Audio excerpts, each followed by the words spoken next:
Control, please connect above. Yeah, I think I'm okay now. Yes. No, I can remember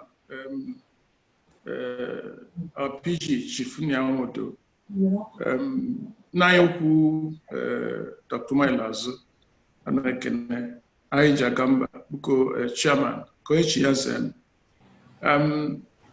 I've listened patiently, even Kutata, right from the beginning. And everybody has made a valid point. And I don't think that anything that has been said today hasn't been said before. In one forum or the other, in one way or the other. And I keep asking myself, when do we transit from too much discussion, too much analysis, and too much meetings into action and action and action? Iwuanyanwu said, "Agwọ dị n'akịrịka." And really speaking, agwọ dị n'akịrịka. We're in a competitive situation with the rest of the components of Nigeria, and we have to pull ourselves together. And if you're competing with somebody, I think you've got to also look at the strengths and the weaknesses of the people you're competing with, to know how your own strengths and weaknesses match up, and where you need to make adjustments to be in a strong position. So I don't want to repeat what I've said today. A few points that I didn't hear talk about. Well, the finance situation is so fundamental that everybody has talked about it. And unless Ohanaeze is financially independent, we cannot move forward. That is for sure. It was mentioned that the organizer is an elite organization. It's true. And it is because of that elitism that there was space for IPOB and MASOB to take root. If Ohanaeze was ab initio and a grassroots upwards organization, there would not been any space for IPOB and MASOB. Not that IPOB and MASOB are 100% bad, but whatever they were doing would have been under the umbrella and influence of Ohanaeze for an optimization of the Igbo situation in Nigeria. I think that, yes, Ala-Igbo Ndigbo, and we've had our own traditional organizational structure at the village level, moving up and moving up and moving up. But we're in the 21st century. We are in the 21st century, and we have to also see what others are doing. Any organization or community that does not have a strong leadership and a focused leadership cannot stand against a competition. You see, we have 500 and something, I don't know how many hundred communities I need. And each one is autonomous, and it becomes difficult. I mean, we just lost Alex Ekweme. And then if you go past Zik, we talk about Michael Okpara a lot. And Michael Okpara was a kind of focused leader that Ndigbo were looking for, because he was an action man, and he got a perception of the feelings of the people and then tried to put it into action. And that's what leadership is all about, to reflect the greatest ambitions and yearnings of your people. So we need to be focused. We need to learn from others how they're doing, and how we can what you can learn from them. I felt very lonely being here today as a traditional ruler. I don't know whether it was tokenism or that's the way it is. It should be. But after Iwuanyanwu Ohanaeze, and I think there's more Oha and very little less. That has been a case all along. So if you go to the, I think Chris's presentation, putting the constitution of Ohanaeze on what comprises Obi Of Onitsha, there's no mention of traditional rulers there. No mention of youths, of course, and of course the women leaders and so on. And I think that generates a problem, because today, the traditional institution is there. It has been there before, before colonialism, but we didn't understand. Ezenry is the oldest traditional institution. The Ezenry monarchy is the oldest in the whole country of Nigeria. Definitely oldest than anyone else in Nigeria. But I think there was an aberration, and they were trying to recreate it. Today, most communities, definitely in Anambra State and other states also, are looking for the best and the brightest to come into their traditional institution and lead the people at the grassroots level. So if Ohanaeze is a grassroots organization or a grassroots-based organization, the traditional institution must have a role to play in putting the people together and integrating and so on. But then, of course, we, the traditional institution, and the town unions are all subject to the forces of the political class represented by the government. Okay, the town unions are not independent in the manner that they were under the Igbo Union and Igbo State Union. There are political weapons for the government, and if a town union leadership is not playing the tune of the political government is installed, especially when elections are coming. So we have a problem to restore the independence of the town unions and to get a balance in the relationship between the town unions and the traditional institution. And it's doable because we're doing it in Onitsha, and other communities, many other communities are also doing it, where the town unions are working together with the traditional rulers, and then they can now feed into Ohanaeze at that local level, and then begin to build up. And I think it's important that we pay attention to that. I recognize it's a big challenge until we can get our town unions to become independent in the manner that they were in the past under Igbo State Union and Igbo Union. We cannot move too much in terms of that. The organization of Ohanaeze, somebody said it was very nebulous, and it is nebulous. But Ije outside Ala-Igbo, particularly in the north. I've studied Kano, and I've been to Plateau State and interacted with them. And they are organized very well at the town union level, and then building onto the state level and so on. So much so that the local authorities now recognize them. So Plateau State government has an SA, a special advisor on Igbo affairs, as distinct from an SA on diaspora affairs. Both of them are Igbo people and are in the government of Plateau State. The Zaria Emirate Council has an Ohanaeze Ndigbo as a member, so as Kano. Why is that happening? Because our town unions over there are not under the control of our political leaders at home. So there's a lesson to be learned from there.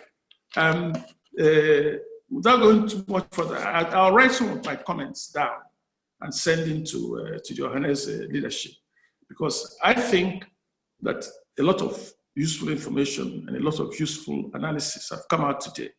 But we cannot stop here.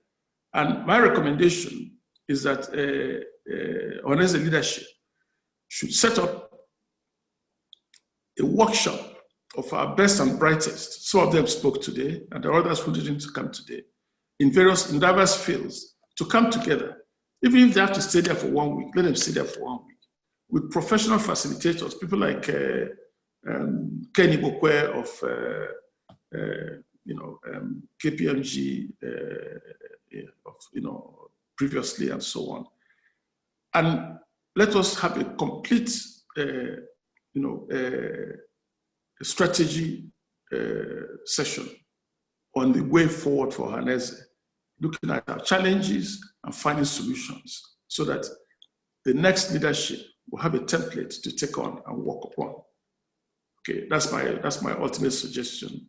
And to round up, I need to particularly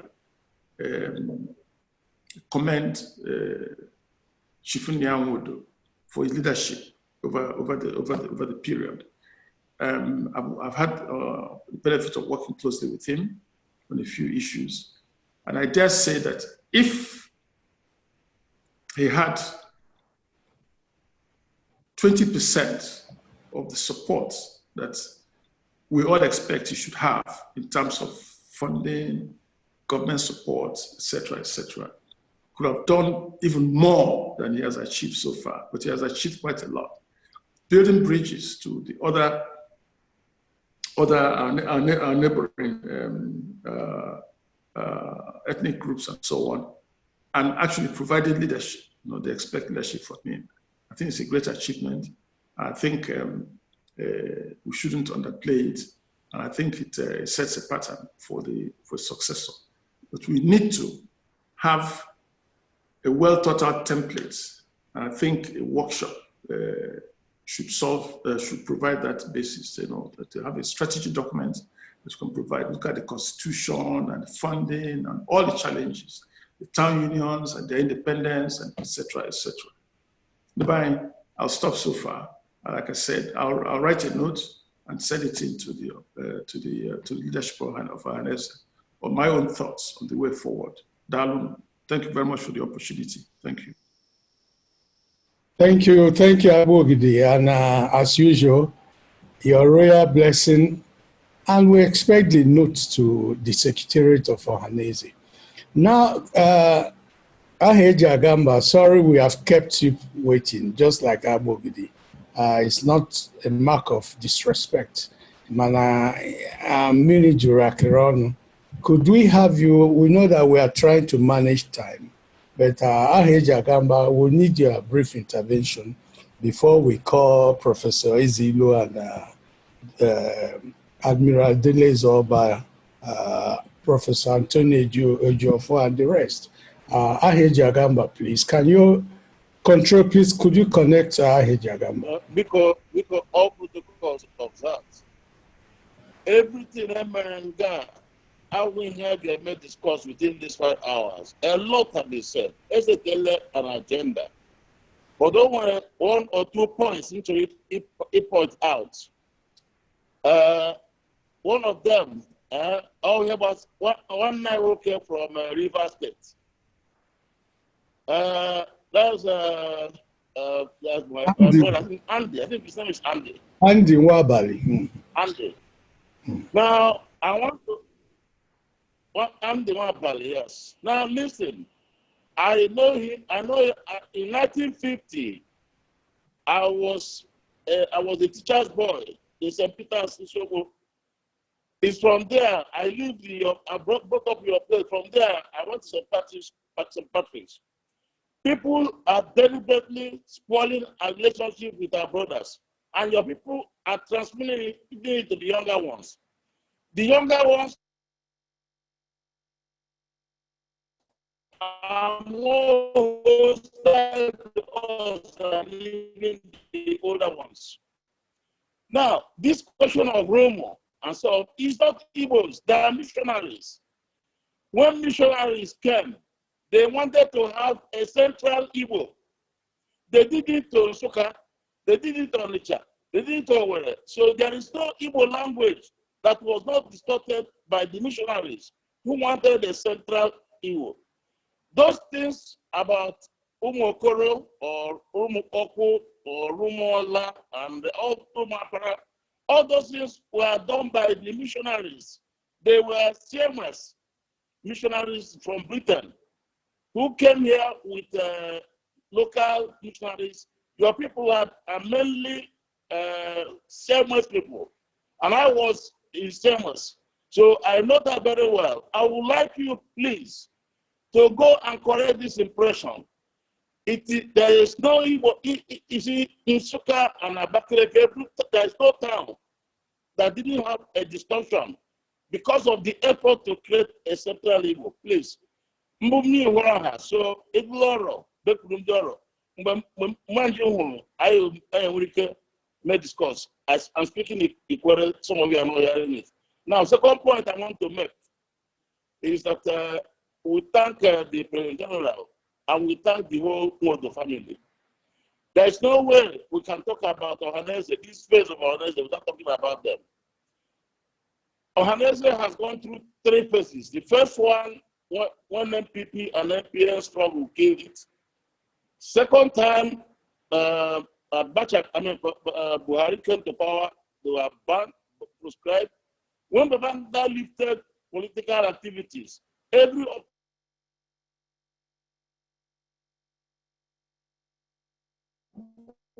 person was banned. I was the only person. I was running for presidency, and I didn't have any anchor. And that is why I went to Ohanaeze. You see, Zik, Opera, Ibiam, all of them gave consent. And the father of John. And I want to tell you that people like Joe, the brother of John, was a great force. And what the family gave us the Ohanaeze compound we have today. So we thank John for his ability. John has worked under me in many committees. I was the chairman planning and strategy. The conference that was done in 1996 or so was, the delegates were sent from Ohanaeze. Ohanaeze selected Ojukwu, selected Ekweme. And if you remember, in that conference, these 6 geopolitical zones came up. And it was Igbos who brought up that point. It's part of work done by Ohanaeze because it up. So Ohanaeze has played a major role in most of this. I can't stay here today to continue. Even the one in 2004, which I went myself, then I was chairman planning and strategy. It was led by Juruku.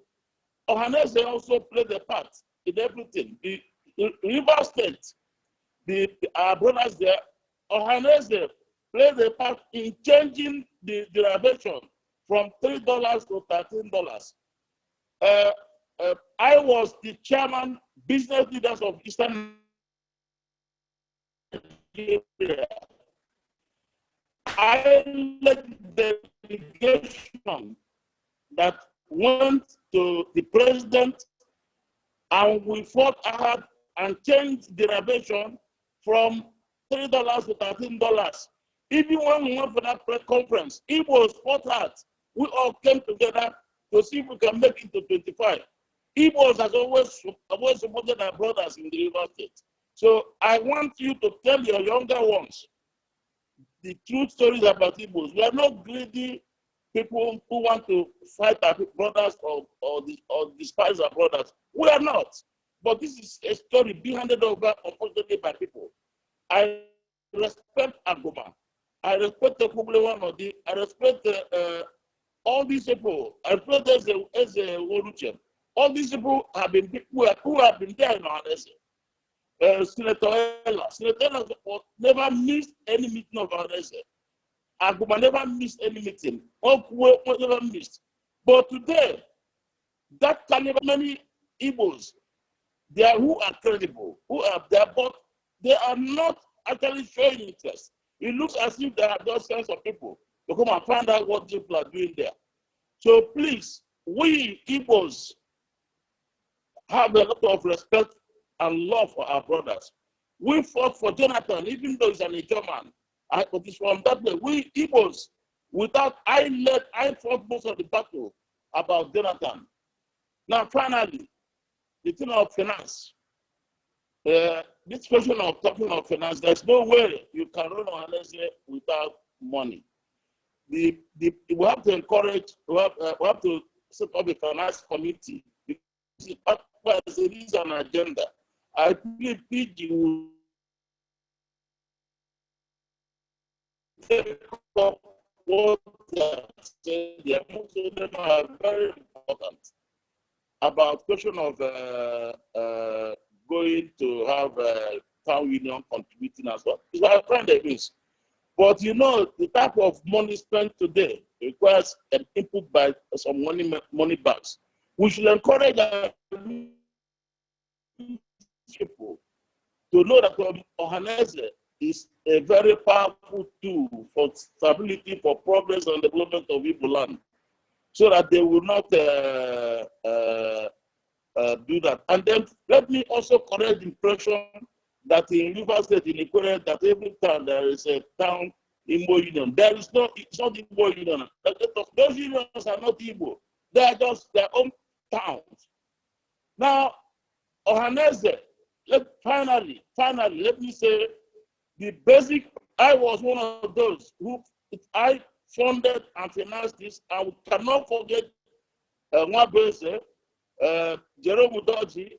These are people who played the major role in this. I provided a lot of money for it. But the principle of Ohanaeze is that any child born in Igbo land from the date of birth is a member. So every child born in Igbo lands, any part of Igbo lands, a child, all those places from anyone, is the day he's born, is a member of Ohanaeze. Now, all these other groups can come and submit their constitution to the PG, and they will recognize you. You have talked about Obako Ikore. Yes, Obako Ikore has a right to belong. Apply to PG. PG will go to it and admit them. Obako Eche, Obako Ahoda, or all of them.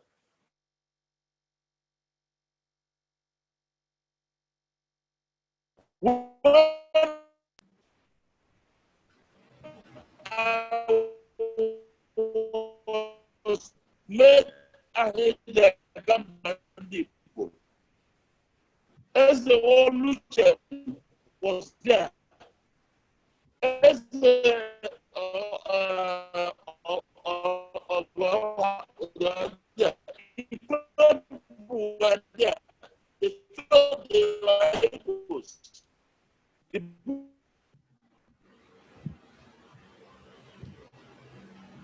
Hello? Hello? From them, so I think I'm going to stop so far. Thank you very much, Aheja Agamba. Hello? Are you hearing me? Yes, I can hear you. Hello? Aheja Agamba, I thank you very much for the historical depth. Imena, Ohemere, Ndo Keja Noyo, Omaka Huebe ya Shanwada. Having said that, Professor